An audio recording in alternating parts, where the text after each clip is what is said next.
tienen que enfocarse también a cómo está funcionando ese gobierno. Este gobierno está sacando, disculpa, me voy a decir una palabra un poco fuerte, ¿ya? Pero está eliminando a sus opositores. ¿Cómo se llama eso? Es que este es un gobierno dictatorial y ya no lo digo yo. Sigrid Bazán, que es una congresista que está puesta en el ojo de la tormenta y que de alguna manera se ha convertido en una especie de emblema de la confrontación en el Perú. Sigrid, comencemos por hablar del informe y después vamos a hablar de los otros temas por los que originalmente te habíamos convocado. Tú eres congresista, ¿qué implicancias puede tener este informe? ¿Qué tal, Nicolás? Muchas gracias Bienvenida. por la invitación. No me quiero denominar a mí misma emblema de la confrontación, pero sí hay una evidencia que el informe de la Comisión Interamericana de Derechos Humanos ha analizado, y nosotros los congresistas, a raíz de esa evidencia que tuvimos además de primera mano por ser peruanos, estar aquí, haber vivido todos estos meses de violencia, denunciamos.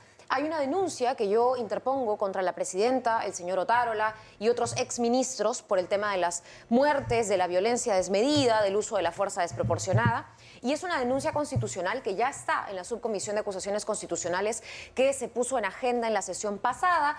Dicha sesión se suspendió y entendemos esta semana en la nueva sesión, quizá el día viernes se convoque, tendría que verse y votarse.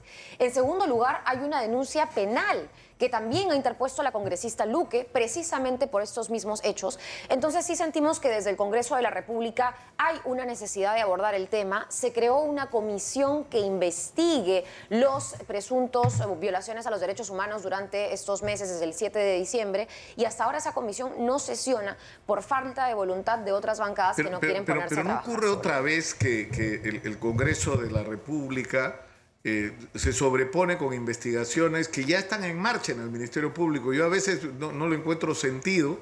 Es decir, hay una investigación, se han nombrado fiscales especiales para este proceso, lo cual es un buen gesto. Los cargos por los que se está investigando a los responsables de estos hechos son gravísimos e incluyen a la propia Presidenta de la República. Nicolás, y se habla hasta de genocidio. O sea, el informe está hablando de que lo que ha ocurrido en Ayacucho y en Juliaca podrían denominarse prácticamente masacres. Hay varias cosas ahí que podría señalar, pero una muy rápida. Hubo un medio que propaló en vivo imágenes del fallecimiento de la persona que perdió la vida en Lima. ¿Cuánto se ha avanzado en el caso fiscal? Un limeño, bueno, una persona, no limeño, una persona falleció en Lima. Y el video, que no ha sido editado, que además salió en vivo, muestra cómo esa persona fue asesinada. Y no hay absolutamente ningún avance contundente. Pero ¿dónde llegas? Que no se puede confiar en la investigación de la Fiscalía. En absoluto, no digo eso. Lo que digo es que cada institución tiene su rol.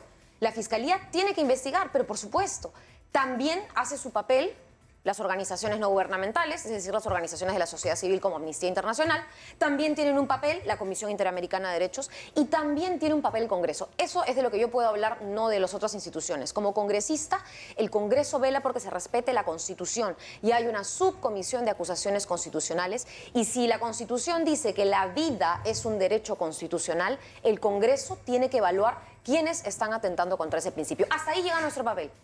No ve temas penales, no ve delitos, en efecto, no ve quién disparó, porque esa es una ejecución extrajudicial o esa será un calificado como un asesinato, un homicidio, lo que fuere. Eso lo ve un fiscal. Claro, pero también es importante, antes de ir a la pausa, porque tenemos que ir rápidamente a un corte, la comisión recomienda que en el Perú se busquen los caminos para, primero, se deje de pretender modificar el papel de la Defensoría o cambiar las autoridades electorales, etcétera, porque interpreta que esto es parte de la crisis que arrastramos todos estos años, esta especie de desinstitucionalización o de falta de respeto a las instituciones y de confrontación. Pero habla de diálogo, de justicia para las víctimas y de reparaciones. Pero para empezar por el diálogo, ¿cómo salimos de esta situación horrible en términos políticos que estamos viviendo y pasamos a ser un país donde uno puede tener diferencias muy importantes, pero es capaz de dialogar con respeto? Eso no existe en el Perú. Yo pregunto, ¿va a ser posible alguna vez? Vamos a la pausa. Regresamos con Sigrid Bazán. Está en nuestros estudios la congresista Sigrid Bazán y estamos, para empezar, comentando el informe que anoche fue hecho público de la Comisión Interamericana de Derechos Humanos sobre los derechos humanos y las protestas ocurridas en el Perú entre diciembre y enero. Y sus conclusiones son muy severas, pero lo interesante es que el juicio no se remite a una evaluación uno por uno de los fallecidos y de las circunstancias en que sus muertes ocurrieron, sino del contexto político que estamos viviendo en el Perú y el contexto, por lo tanto, en el que ocurrieron estas muertes. Y dice, entre otras cosas, que en las recientes protestas sociales se ha observado una fuerte estigmatización por factores étnicos, raciales y regionales, particularmente en los mensajes que reproducen algunas autoridades, perpetuando la noción de que las personas campesinas e indígenas que protestan tienen vínculos con actos de terrorismo y que incluyen la utilización de palabras como terroristas, terrucos, senderistas o indios. Estos mensajes no son inocuos, dice la comisión, sino que por el contrario crean un ambiente de permisividad y tolerancia de la violencia institucional y discriminación hacia las comunidades campesinas y los pueblos indígenas y originarios del Perú. Eso es lo que dice la Comisión Interamericana, tratando de entender por qué pasó lo que pasó en diciembre y enero. Sí, y me permites, Nicolás, hay un fragmento que creo que yo también comparto como análisis, porque lo que bien hace la Comisión Interamericana es no solamente, como tú dices, cual fiscal o cual juez evaluar caso por caso, sino brindar un contexto. Dice el informe de la Comisión que si bien las protestas que comenzaron en el mes de diciembre del 2022 tienen consignas políticas puntuales, en el fondo guardan relación con el modelo social y económico, así como el acceso a derechos en condiciones de igualdad. Máxime cuando, según diversos testimonios, una de las fuentes de conflictividad social histórica se relaciona con el modelo extractivista, que incluye concesiones de largo término con beneficios tributarios. Bueno, en resumen, lo que dice es, esto no está llegando a una población, condice con la frase que tú has citado también de la discriminación, de la desigualdad, y que es finalmente también muchos conflictos sociales contenidos en el estallido, si se le quiere llamar, después del 7 de diciembre. Entonces, hay contextos y hay consignas políticas claras, que se vayan todos, elecciones adelantadas, nueva constitución por ahí, algunas más importantes que otras, sin duda, pero por sobre todas las cosas está un descontento que nadie puede negar. Y no es un descontento, además, de la clase media limeña, es un descontento del resto del país. Entonces yo creo que es una lectura acertada que habría que reevaluar en su trasfondo. Y sí, me atrevo a decir que el terruqueo ha sido parte de algo que se ha querido institucionalizar de parte de un gobierno que no ha encontrado mayores formas de actuar frente a esto, ¿no? Ahora, la Comisión no solamente habla de este contexto de racismo y discriminación con respecto a las comunidades altoandinas, sino que se refiere al contexto político también. Y habla, por ejemplo, de lo siguiente. Dice, la comisión observa que las acusaciones no probadas de fraude electoral y las incesantes confrontaciones entre los poderes públicos profundizaron la desconfianza ciudadana en las instituciones y aumentaron la polarización del país, además de conducir a un desgaste de la agenda legislativa. Dice, por ejemplo, que en enero del 2023 congresistas presentaron 2 proyectos de reforma constitucional para cortar el mandato del presidente del jurado y el jefe de la OMPE. En otro proyecto se pretende modificar artículos de la Constitución para reducir el número de votos requeridos para la remoción de los miembros de la Junta Nacional de Justicia, y se refiere también al tema de la Defensoría del Pueblo, es decir, de la pretensión de también cambiar, ¿no? de cambiar de la manera como se está pretendiendo cambiar, ¿no es cierto?, la Defensoría del Pueblo. Es decir, hay una, digamos, un intento de explicación de que si vamos a tratar de entender por qué murió esta gente que murió, tenemos que entender qué diablos está pasando en el Perú. Correcto. Como contexto, ¿no? Y eso me parece valioso del documento, que es lo que deberíamos hacer nosotros por nosotros mismos, ¿no? No necesitaríamos que alguien venga de afuera a llamarnos la atención sobre este embrollo y este torbellino en el que estamos metidos. Y no solo alguien de afuera, ¿no? Creo que aquí la respuesta del gobierno, muy poco acertada, muy torpe, si me permites, Nicolás, ha sido culpar a todo esto a las ONGs, porque hay informes que ya han sacado. ONG para esto es organización no gubernamental, es decir, una organización de la sociedad que no es el gobierno, ¿no? Porque evidentemente el gobierno no va a sacar un informe sobre sus propias acciones. Entonces, culpar a las ONGs, pero cuando yo es la Comisión Interamericana de Derechos Humanos la que le jala las orejas, por decir un término muy suave, en este informe, por no decir más bien pone los puntos sobre las IES, ¿cuál es la excusa que ahora van a decir? ¿Son ONGs? Ya no es una ONG. Son países, ¿no es cierto?, además empecinados en querer bajarse al gobierno de Dina Boluarte. Tampoco poco, porque además ya la señora Dina Boluarte ha retirado a todos los embajadores de los países que podrían haberla hecho presidenta de la Alianza del Pacífico y ahora que es algo que busca, encuentra que no tiene absolutamente ningún apoyo. De igual manera, retira a una de las candidatas a la Corte Interamericana de Derechos Humanos. Entonces, evidentemente, el país se está aislando, Nicolás, y está retrocediendo en lugar de avanzar frente a esos problemas que históricamente se han querido reivindicar en estas protestas. Creo Ahora, que eso es importante pero decir. sin embargo, también en un momento en el que el presidente Andrés Manuel López Obrador y el propio Gustavo Petro no solamente tienen expresiones severas con respecto a Dina Boluarte, sino que pretenden desconocer su legitimidad. La comisión es absolutamente tajante en esto, ¿no? Lo que dice es que tras el anuncio de la disolución del Congreso, el expresidente ordenó al director general de la policía evacuar forzosamente el Congreso y detener a la fiscal de la Nación. Estas órdenes no fueron ejecutadas. La comisión considera que la decisión del el expresidente Castillo no se ajustaba a ninguna causal constitucional que habilitara la disolución del Congreso y tampoco estaba facultado constitucionalmente para ordenar la reorganización del Poder Judicial de manera unilateral. Por tal motivo, condena la decisión y la califica como un rompimiento del orden constitucional. Entonces, lo que está diciendo, y dice además que el proceso de sucesión de Dina Boluarte es constitucional. Te puede gustar o no te puede gustar Dina Boluarte, pero es la presidenta constitucional del Perú. Correcto. Y creo que eso lo dice la comisión claramente. Yo comparto esa visión. Ahora, ¿qué va a pasar con Andrés Manuel López Obrador? Porque México y Colombia han participado en la delegación de facultades a esta comisión para hacer un informe sobre Perú. Mira, yo lo que creo, Nicolás, es que lamentablemente hay comentarios que no han gustado, no han sido del agrado de este gobierno, sin duda. Y si yo me pusiera en los zapatos de un gobierno que no está recibiendo buenas críticas, en lugar de sacar a los embajadores, sabiendo que son además países importantes, no para mí, Dina Boluarte como presidenta, imaginando, ¿no es cierto?, sino para el país comercialmente, en la Alianza para el Pacífico, estratégicamente, geopolíticamente, no voy a darles, discúlpame, una patada, ¿no es cierto?, para que se vayan. Al contrario, ¿qué es lo que se está haciendo mal? ¿En qué cosas podemos colaborar y en qué cosas podemos contribuir? Y eso lo hacen países de derecha o de gobiernos de derecha con países de gobiernos de izquierda. Hoy en día, países que tienen gobiernos de derecha no han sacado a los embajadores de Colombia y México por ser de izquierda. Entonces yo creo que esas críticas, digamos, tienen que enfocarse también a cómo está funcionando ese gobierno. Este gobierno está sacando, discúlpame, voy a decir una palabra un poco fuerte, ¿ya? Pero está eliminando a sus opositores. ¿Cómo se llama eso? Es que este es un gobierno dictatorial y ya no lo digo yo.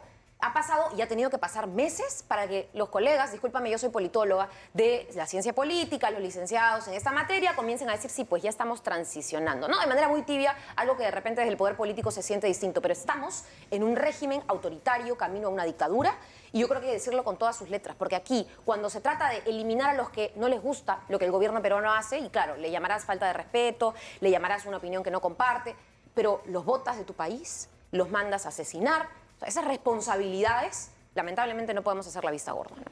Claro, la comisión habla en algún momento, que no lo dice explícitamente, de formas de diálogo, que en otras circunstancias tú podrías concluir lo único que puede sacar al Perú de este desmadre es una asamblea constituyente, pero no una asamblea constituyente en el Perú de hoy, un país que no tiene partidos políticos y donde la visión que se tiene sobre el tema constitucional es que yo debo aprovechar o que puedo tener una mayoría de votos circunstancial y escasa además, ¿no? Pequeña, por pequeña diferencia. O tengo el control del Congreso, entonces yo puedo cambiar la Constitución en función de mi ideología, mis intereses, mis puntos de vista. Y no entender que la Constitución no es la suma de aquello que nos divide o cómo puedo hacer yo para imponerte lo que pienso. La Constitución tiene que ser el punto de encuentro. Correcto. Tiene que ser el resumen de lo que nos une. No aquello que yo te quiero imponer a ti porque no piensas como yo. Entonces, toda esta discusión de la Constitución, sí, o sea, sinceramente, no estamos para esa agenda en este momento. Ahora, o sea, no estamos como país para... Nicolás, porque regresamos al debate inicial. Tanto hemos aprendido nosotros en el Congreso, y creo que las fuerzas políticas y los partidos, de que hay que hacer un trabajo político partidario en donde los partidos además han estado muy ausentes por fuera del tema de las elecciones. Hay que hacer un trabajo político sobre el tema constitucional, que dejamos de decir cambien la Constitución. Dijimos, convoquen a una elección y que en la elección se consulte. Y si hay gente que quiere una nueva constitución, empecemos un proceso de informar, de plantear qué es la constitución. Hoy en día se habla así en los colegios, se enseña la constitución. ¡Falso! Hay un gran desconocimiento. Claro, Entonces, Sigrid, lo que dijimos fue que se consulte ciudadanamente si se quiere o no se quiere y a partir de eso yo creo que acá hay dos temas, ¿no? Un tema es la Constitución debería ser el resumen de todo aquello que nos une como nación, lo que nos hace lo que somos, de lo que somos orgullosos, sin importar la ideología. Es lo que tenemos en común, seas de derecha, izquierda, creyente, cristiano, católico, lo que fuera. Es lo que nos une, es lo que tenemos como objetivos comunes y como reglas de juego que todos aceptamos como válidas para todos. Pero el segundo problema, Sigrid, es ¿qué vamos a hacer con este país? O sea, tenemos las oportunidades extraordinarias por delante. Entonces, por ejemplo, yo te digo una discusión que yo estoy tratando de plantear. Tenemos una oportunidad con la minería. Y para resolver el problema de la minería tenemos 3 problemas puntuales. O 4, diría yo. Uno, ¿cómo atraemos inversión? Que la necesitamos porque si no el mineral no vale nada enterrado en un país que ha tenido 6 presidentes en 6 años. ¿Cómo haces para convencer al inversionista? Trae tu plata, hermanito. No sé quién va a ser el presidente el próximo año, ni quién va a ser el ministro el próximo mes, pero trae tu plata. A ver. Por eso está parada la inversión minera en el Perú. Por la desconfianza política. Entonces, ¿por qué no discutimos eso? Como juntos, no importa qué ideología tengas, enfrentamos ese reto que tenemos como país. De darle juntos, los de derecha, los de izquierda, los de centro, el mismo mensaje a los inversionistas. Trae tu plata. Y yo te doy 2 ejemplos de cosas parecidas que yo he criticado, que generan inestabilidad, que generan poca predictibilidad de cómo hacer negocio en nuestro país, que es algo que sin duda afecta. La primera, cuando Pedro Castillo cambiaba de ministros todos los meses. Era un desastre, Nicolás. Y yo lo decía. Yo no he dicho para esto, vaquen al presidente. Y no lo dije jamás. Me decían castillista y lo que fuere. Pero sí decía que no se puede trabajar cuando tienes un ministro de Agricultura cada mes y medio. Era atroz. Ministras de las mujeres, hemos tenido una ministra de la mujer que duró una semana. Entonces, eso era inestabilidad y lamentablemente no ayudaba. Lo segundo que yo he criticado también, y creo que es importante mencionarlo, de gestión a gestión. En el Congreso se creó una comisión fraude que gastó más de 100.000 soles para tratar de investigar un fraude que nunca hubo. Eso lo recoge la propia Comisión Interamericana. Y es importante porque, claro, si tú tuviste a un presidente fraudulento, entonces, ¿qué hace en el poder? Lo sacas. Y tener eso por 1 mes, 2 meses, casi 1 año. El problema es que la polarización llegó a tal punto, Sigrid, lo que debió ocurrir inmediatamente después de las elecciones es reconocer todos que somos un país dividido y que lo único que puede sacar al país de este entrampamiento que la pandemia nos puso en evidencia de manera tan gruesa, es decir, un país que crece macroeconómicamente y que no resuelve los problemas de los ciudadanos, es hacer un gobierno de consenso, de unidad. Pero, Nicolás, es un buen manejo de las divisiones. Porque es imposible pensar ahorita que alguien, ¿no es cierto?, de una manera va a pasar a pensar de otra manera. O sea, eso no se va a lograr. O sea, querer decir, y eso también es un poco el relato de la unidad por la unidad, ¿no? No es que todos nos vamos a unir porque todos vamos a pensar igual. Es imposible. Hay que hacer un buen manejo de las formas distintas de pensar del limeño, del peruano, de la yánica, del quechua, del aymara. Pero hay que hacer un buen manejo, es una buena gestión de política pública, es una buena gestión social, es un aparato, ¿no es cierto?, del Estado que arranque y que funcione. No es que todos vamos a poder pensar igual porque eso no va a ocurrir. Ahora, yo no sé sinceramente si podemos seguir esperando, después de todo lo que hemos vivido todos estos años, algo bueno que venga de los partidos. Y que si lo que va a surgir, no quiero decir que los partidos tengan que desaparecer, pero en todo caso, lo que yo percibo que está ocurriendo cuando hablamos con la gente en cualquier lugar donde haya conflicto de cualquier naturaleza, los interlocutores no son los partidos, no son los militantes ni los dirigentes de los partidos, son los dirigentes reales de la sociedad. La gente de los colegios de ingenieros, las juntas de usuarios de riego, las cámaras de comercio que representan a los empresarios, es decir, los propios empresarios agrupados en cada región, las organizaciones gremiales de los barrios, los clubes de mar, esos son nuestros interlocutores, con ellos hablamos de los problemas del país, porque con los políticos no podemos. Entonces yo me pregunto, ¿qué pasa si toda esa gente se empieza a agrupar y empieza a decir, bueno, ahora nos toca hacer política a nosotros, arrímense políticos que ahora le toca a la gente? Correcto. Yo creo que eso cambiaría las cosas, ¿no? Ahora, yo creo que es un fenómeno lento, porque es un fenómeno de recomposición, porque cada vez que empiezan a agruparse esos movimientos, ese grupo de personas afectadas por la desigualdad, etcétera, viene o un golpe de Estado, o viene, ¿no es cierto?, una vacancia, o viene un cierre del Congreso, o viene el desastre, ¿no es cierto?, climatológico, viral, lo que fuera. Entonces, claro, hay un proceso de efervescencia y luego hay un proceso de recesión. Y eso lamentablemente también frena el movimiento social. Ahora, yo te digo, yo he estado en Ayacucho, por ejemplo, y en lugares en donde tú no ves pintas de partidos políticos. Tú ves la elección pasada, la elección municipal, la segunda vuelta, etcétera, y ves puras pintas o folletos o lo que fuere, pegatinas de movimientos regionales. ¿No? O eso, se forma un grupo de vecinos, empiezan con el problema de la seguridad ciudadana y agarran banderas muy específicas de su región. Entonces también tenemos que saber abordar de manera técnica, de manera política responsable, cómo le damos también una ley, ¿no es cierto? Hay una ley de partidos, una ley para que los movimientos sociales también crezcan, eventualmente se junten, etcétera, ¿no? Y fortalecer al movimiento de personas. Yo trabajo con las ollas comunes, te diré, y las ollas comunes hoy en día han pasado a hacer de todo, ya no solo cocinan. Exitosa. Son la organización que pone su chanchita y compra una cámara para, aunque sea, grabar al choro que se metió a la vecindad, a la zona. Entonces, o van juntas a la municipalidad y piden todas juntas el título de propiedad de su zona, de su comunidad, de su asentamiento. Entonces, esas cosas hay que verlas, hay que valorarlas, no hay que politizarlas, pero sí hay que trabajar con esas personas y creo que ese enfoque lo tienen pocos, pero está, ¿no? El problema es que tú vas al escenario del Congreso y lo que tienes es confrontación. Y lo que tienes de la clase política son puras malas noticias, el congresista que le come el sueldo, que si pasó por el turnitín o no la tesis de ya no sé quién, no sé cuál ha sido el último ministro. O sea, yo estoy... ¿Cuántas maestrías y doctorados se han otorgado en los últimos 20, 25 años en el Perú que resistirían el Turnitin, que para los que no lo saben es el sistema de comparación para ver si has tomado como propias citas de tercera persona? El problema es que antiguamente eso no era una obligación, ahora es una obligación. Ahora tú no puedes usar una frase de una persona y decir por si acaso esta frase corresponde a tal autor. Bueno, hace años no era así, pero en fin, yo estoy seguro que si aplicamos ese criterio hay muchos que no quedarían en pie, pero en fin. Pero vayamos justamente a eso, que es tu caso personal. Tú te has convertido en un emblema. ¿Por qué eres un emblema? Porque no te perdonan que seas, digamos, lo que en términos coloquiales se dice, una pituca de izquierda. No puede ser. Si tú tienes plata, tienes que ser de derecha, ¿no? Que es falso que tú puedas haber tenido una buena educación, tenido una buena vida y que encima pienses como de izquierda. ¿Qué te pasa? Es algo así, ¿no? Sí, mira, yo rescato un poco algo que escuchaba de un dirigente político en España, Íñigo Errejón, y decía que aquí hay una crítica que lamentablemente va hacia los dos lados, ¿no? Si tú no tienes dinero y haces política y eres de izquierda, eres un resentido social. Y si tú tienes dinero y haces política y eres de izquierda, eres un incoherente, ¿no es cierto? Eres, en fin, las frases que tú has mencionado. Entonces, y lo que les molesta no es si las personas tienen dinero o no tienen dinero. Lo que les molesta es la crítica al sistema. Lo que les molesta es ser un político de izquierda.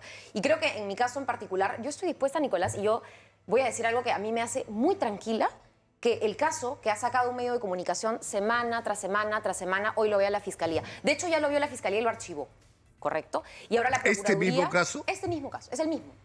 Se ha dicho que yo o sea, tengo, no sé el año, o sea, para resumir, el año 2013... Línea de tiempo. El año 2013 se adquiere una propiedad por 280.000. No, 165. $165.000. Correcto. ¿Ya? Esa propiedad figura a tu nombre, tú tenías 23 años. Correcto. Mira, esta es la solicitud Ahora, de pero rescate. El dinero lo pone tu padre. Correcto. Esta es la solicitud de rescate del BCP, Credifondo S.A., este es el fondo mutuo, ahí está mi papá.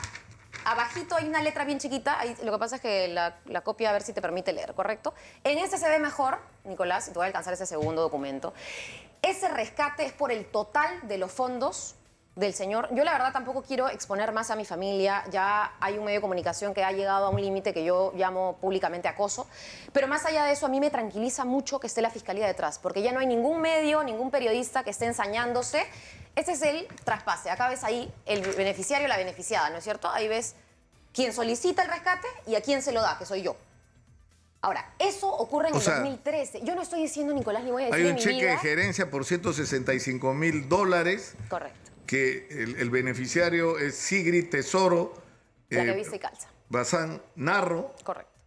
Repiten el monto para ser pagado en un cheque de gerencia, etcétera, y el que ordena el pago es Bazán Palomino Telmo, correcto, es decir, tu padre. Correcto. Y acá normalmente se declara el origen de los fondos, ¿no? Pero... Correcto. Correcto. El origen de los fondos, porque eso es una cuenta en el BCP y es un fondo mutuo, es un fondo que finalmente mi padre tiene de su liquidación, etcétera. Todo, la fiscalía puede incluso pedir una pericia contable, ahí no hay ningún problema.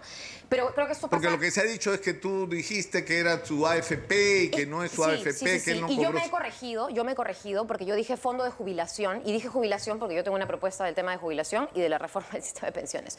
Y me corrijo, y soy hidalga en decir me equivoqué, es un fondo mutuo, correcto. ¿Qué cosa hay en ese fondo mutuo? Liquidación, todo lo que ha sido. Mi papá es ingeniero civil, ha sido colegiado. Eso lo ve la fiscalía. Esto que te estoy contando, porque tú bien lo señalas, se dice que. Es más, se dice que yo he cambiado de versión en varias cosas y yo nunca he dado ninguna versión porque el que medio que lo dice, yo no le doy entrevistas porque habla mal de mí. Pero ¿cómo es la operación? La operación es que tu padre compra una propiedad y la pone a tu nombre. Correcto. O sea, no es que te regala... Él me da el dinero y yo hago la compra-venta. Con ese dinero, ese cheque, así, habiendo hecho el rescate de sus fondos. Ahora, esa casa, y también es toda una serie de papeles, boletas, etcétera, se remodela. Tenía un piso, pasa a tener 4 pisos, está en Miraflores y se vende. Y se vende por más dinero, correcto. Por bastante más dinero. Correcto. Bueno, ya no era una vivienda de 2, sino de 4 pisos yo he ahora. comprado a los 23 años una casa con mis ahorros, ¿ah? Porque alguien dice que yo he dicho en algún momento que yo he comprado una casa a los 23 años con mis ahorros. Imposible. En 23 años nadie puede comprarse una casa con sus ahorros, o al menos a mí no me parecería creíble. Yo no vengo a decir acá que yo fui mototaxista y fui haciéndome, ¿no es cierto? No, yo estoy contando las cosas como han sido. Esa casa se revaloriza, se vuelve a vender años después y ese dinero se queda en mi cuenta en un fondo también, ahí. Y en el 2020, en pandemia, los precios de las casas caen, yo me compro un departamento. Ese departamento y todo ese dinero, que es privado, es antes de que yo sea congresista. La Fiscalía lo investiga, ¿ok? En un primer momento, y lo archiva. Todo esto en marzo. Y ahora la Procuraduría... ¿Pero cuál era el motivo de la investigación en ese momento? ¿El mismo que el actual? El que solicita o en todo caso da informe a la Fiscalía para que investigue en primer lugar es la policía. En concreto, la División de Lavado de Activos por Terrorismo. De esa división salen 2 informes policiales que recogen, ¿qué cosa? El informe de Willax. Eso es. Es decir, que tú supuestamente te habrías comprado a los 23 años una casa con plata que como no podías explicar seguramente venía del narcotráfico y como tú eras una terruca, porque, ¿no es cierto? Es una cosa medio rara, ¿no? Porque es la División de Lavado de Activos por Terrorismo, por ahí está el nombre de... Sí, acá no lo tengo, pero por ahí está el nombre de la división policial que emite 2 informes. Entonces la Fiscalía, a ver, yo soy congresista. Es más, una de las razones que la Procuraduría pide para que eso que se ha archivado se abra y se vuelva a investigar por 90 días, que es el momento en el que estamos ahora, es porque yo soy una PEP, persona de especial, persona expuesta políticamente. Expuesta Ese es el término, políticamente. correcto. Yo no tengo ningún problema y es más, me da tranquilidad que un fiscal o una fiscal vea esto en lugar de que se esté especulando en medios de comunicación y con mala hazaña, ¿sabes? Con una ganas de legitimarme hasta por el paso que doy. Y eso ocurre no solamente por esta compra, sino por cosas que ni siquiera tienen que ver con hechos a investigar. O sea, lamentablemente aquí Sigrid Bazán y se está convirtiendo, se le ha desvaciado de contenido a Sigrid Bazán. No hablan de mi propuesta de ayer de darle una jornada de laboral a los transportistas para que no manejen con sueño y atropellen a personas. No se ha discutido la propuesta para que la persona que te atiende, ¿no es cierto?, en el establecimiento de comida rápida pueda tener una CTS o pueda tener un derecho a vacaciones. No se está discutiendo nada. Se está discutiendo que hay que odiar a Sigrid Bazán, etcétera. Y eso yo quisiera aprovechar esta entrevista para tratar de cerrar este tema, porque sinceramente me parece que hay asuntos tan trascendentes en la agenda nacional y todo el tiempo vienen de los medios de comunicación, grandes medios y algunos no tanto, y de la política solamente fango, es lo único que tenemos. Nos revolcamos en el fango y no discutimos los problemas del país. Por eso a mí me interesa que esta conversación sirva para aclarar las cosas. Carlos Paredes acaba de escribir, lo hizo anoche en realidad, dice, lo que no se atrevió a revelar Sigrid Bazán fue el monto del fondo mutuo de su padre. Tampoco explicó por qué, si todo el dinero era de su familia, ella aparece como dueña absoluta de todo, sin formalizar donación o anticipo de herencia. ¿Acaso su padre la usó como prestanombres? Es lo que pregunta. Es que ese es el problema, Nicolás, y yo he dicho, y se lo comento a los 4 o 3 periodistas de Willax, periodistas entre comillas, la verdad, discúlpame, que me persiguen todos los días, que han ido a perseguir a mi familia. Mi papá es una persona de 77 años, yo no tengo por qué estar nombrando a mi padre, pero tengo que salir a explicar hasta por qué estornudo, creo, a diario. Y lo único que voy a decir es, yo no le voy a contestar al señor Paredes. Yo no voy a hablar de un canal que finalmente no dice nada de que hay una persona, y es el señor Erasmo Wong, que después de 8 años tiene uno de los casos más importantes de lavado de activos, y eso lo han sacado varios medios de comunicación. Un señor que además en estos momentos es investigado por un caso que hoy uno de los fiscales, el fiscal Puma, si no me equivoco... Puma. Correcto. Va a sacar un informe a finales de mes. No me cabe la menor duda que van a salir 1000 cosas de 1000 personas que no sean él en ese medio. Entonces, cuando se deje de despersonalizar ese tema, yo con gusto le respondo. Como voy a responder aquí, como voy a responder allá. Pero lamentablemente lo que ha habido ahí es una hazaña, es un acoso político y es una forma de querer acallar un trabajo que no se visibiliza, porque nunca van a criticarme, como te digo, por un dictamen, por una ley, por digamos, un voto. ya, como argumento, ¿por qué tu papá te da esta propiedad a ti y no a tus hermanos? Mira, esto es algo que se va a explicar en Fiscalía completamente, porque van a citar a mi padre, me van a citar a mí. Yo calculo que esto va a ser el proceso en los 90 días que se siguen. Como te digo, a mí me da mucha tranquilidad. Se va a hablar de mis hermanos. Yo no voy a hablar de temas familiares atañendo a mis hermanos o a terceros, porque como comprenderás, también tengo que proteger a mi familia. Pero creo que todo el patrimonio familiar se puede esclarecer en ese sentido, y lo mío se está esclareciendo. Ya se archivó una primera vez. Imagínate, si yo tuviera otros familiares congresistas, me imagino que esto se extendería. Te hago una pregunta absolutamente formal. Tú sales muy fuerte y te enfrentas controversias y te tropeas. ¿No ha habido algún momento que te has encerrado en el baño a llorar? No. ¿No te ha llevado al límite esto en algún momento? Me ha llevado al límite, sí, pero creo que no al límite emocional. Creo que hay una fortaleza detrás que cada uno la ejercita. Yo soy una persona que velo mucho por mi salud mental, la cuido de diferentes maneras, y a título personal tengo un círculo que además me acompaña mucho, de amistades, de familia, de todo. Pero al mismo tiempo, sí, Nicolás, entiendo que esto es una forma de desalentar a mucha gente que se mete en política. O sea, yo nunca Tú no imaginé... te vas a... lo que está claro es que te quieren sacar de la política. ¿Te vas a salir? Correcto. No, yo voy a hacer política siempre. Y ¿sabes qué? Hacer política no solamente se implica ser congresista. Cuando fue el adelanto de elecciones y se pedía que se adelante, yo no tenía ningún temor, no porque me vayan a investigar o por lo que fuera, no tenía ningún temor en que mañana dejemos de ser congresistas. Porque hacer política, yo he salido a marchar conduciendo un noticiero de televisión. Eso es hacer política, eso es tener una opinión. Obviamente no la llevo a mi estudio, no la llevo a mi entrevista, pero tengo una opinión. Todos, tú tienes una opinión también. Y la guardas para el espacio en el que quieras ejercerla de manera manifiesta. Eso es lo que yo he hecho. Y lo voy a seguir haciendo, Nicolás. Yo animo a que todos los jóvenes que tengan convicciones y principios, que no estén de repente dentro de la mayoría, que no sean de repente hoy, en este contexto de crisis, los más aplaudidos, la pongan sobre la mesa, la digan sin miedo y se postulen, si mañana son las elecciones o el 2026. Muchas gracias, Sigrid, por estar con nosotros. Nicolás. Sigrid Bazán.